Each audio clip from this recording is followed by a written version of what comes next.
Hi guys! For today's video, samahan niyo akong bisitahin ng mga iilan na breeder dito malapit sa area ko here in San Pedro. By the way, I'm with Sir Tagle. And Sir Tagle, thank you po sa pagpapasakay sa inyong kotse. Anyway, Sir Tagle is also a goldfish, flowerhorn, molly, and guppy breeder. By the way, retired na nga pala si Sir Tagle, so he is just enjoying the hobby. Nga pala yung mga material rancho na ginagamit niya for breeding. Some of those ay mga import natin from Thailand. Anyway, nandito na tayo kay Sir Jan. Sir Jan is also retired. Dati ang inaalagaan niya is Oranda, and then inintroduce sa kanya ni Sir Tagle ang rancho at nagustuhan niya ang rancho, kaya naman ang minamassive production niya is mga rancho. To be specific is red and white rancho. Nagulat nga ako na once in a week lang siya mag-water change, pero ganito pa rin kalinaw yung water niya. Then, ang gamit niya lang filtration is sponge filter and also this 3 watts submersible pump. I think mga nasa below 500 liters per hour ang flow rate nito.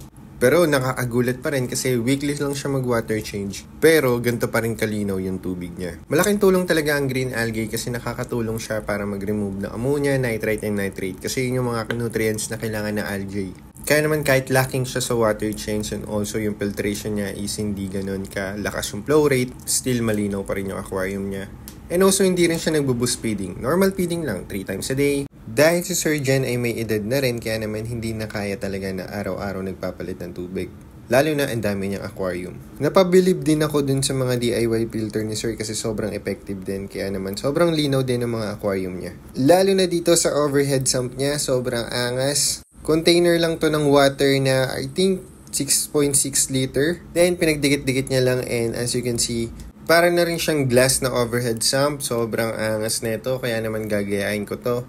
Lalo na pag may mga bago tayong aquarium. Kasi same lang naman yung purpose. Ngayon, papakita ko sa inyo kung ano yung pinapakain niya. Hindi siya nagpapakain ng tubipex, pero ang pinapakain niya is mga bulate. Pag sobrang liliit pa ng mga isda niya, ang ginagawa niya is biniblender niya yung mga bulate, tsaka niya ipapakain doon sa mga fry niya. Pero pag mga ganito na kalaki yung size, ang pinapakain niya na is yung gugupit-gupitin niya lang na bulate. Pasintabi lang po sa kumakain. At tsaka malinis yung kinakain ng mga bulate kasi mga gulay, mga balat ng prutas. Kaya naman hindi siya nagwo-worry na magkakasakit yung mga isda niya kasi malinis talaga yung mga bulate. Unlike sa mga tubipex na nabibili natin, yung iba doon galing sa kanal, so hindi may iwasan na sobrang dumi talaga at baka magkasakit yung mga isda natin. And as you can see, pinutol-putol niya lang ng maliliit, yung bite size lang para sa mga rancho. At ayan, kitang-kita namang gustong-gusto nila. Hindi pa nakababa yung pagkain, ubos na agad nila. Taas din to sa protein in fats kaya mabilis talaga makapagpalaki ang mga live food Siyempre, merong konting kwentuhan and marami ako natutunan from them. Especially sa breeding part. May mga na-share din sila sa akin na wisdom that I really enjoy. I really enjoy the company with them.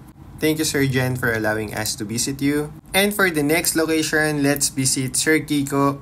Pagpasok mo ng bahay, makikita mo na agad sa right side yung concrete pond. Pangarap po talaga magkaroon na itong concrete pond Hopefully, pag nagkaroon ako ng sarili kong bahay, makapagpagawa ako. Hopefully soon. At sobrang dami niyang fry. Makikita nyo dito sa concrete pan, panay kaliko. Meron din siyang sobrang laking arwana. Sabi ni Sir Kiko, ito daw yung culling machine niya. I think alam mo na yung ibig sabihin ng culling machine. Kasi siya ay nagbe-breed din ng goldfish. Nagbe-breed din siya ng mga flowerhorn. Sobrang gaganda rin ng mga flowerhorn niya. So if you're interested to buy some flowerhorn, message me and I will give you the contact number of Sir Kiko. Ba't ito yung labi nito? Female yan.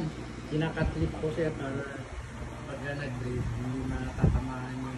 Hindi mag-aaway na Hindi nangangagat. Kasi kinakagat yung ulo ng lalaki. Ako, hindi kulay-kulay. Nakakawin ng mga lalaki yung babae. Pero pag female, kinakat talaga nyo. Ayan, may bago tayong natutunan about flowerhorn. Ayun pala, kinakat pala yung upper lips para hindi nila kagatin yung mga males. Oh, ibang-iba sa pag-breed ng goldfish, no? Nga pala, may mga binili rin si Sir Kiko sa atin na Thailand import. Bumili siya ng 2 Sakura Ranchu na galing sa Duseda line and bumili rin siya ng Calico Ranchu.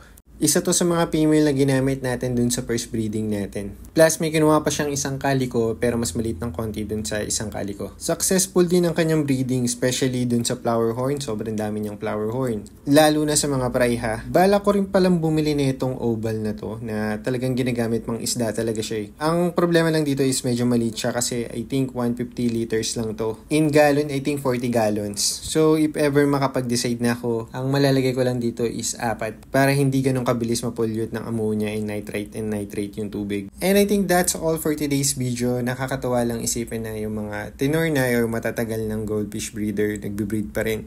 By the way, kung naghahanap ka pa ng mga rancho, meron tayo ditong imported rancho from Thailand. Meron din tayong SBST dito na Oranda. We have some pet grade, we have material grade, we have premium grade. And if you're looking, just message me directly.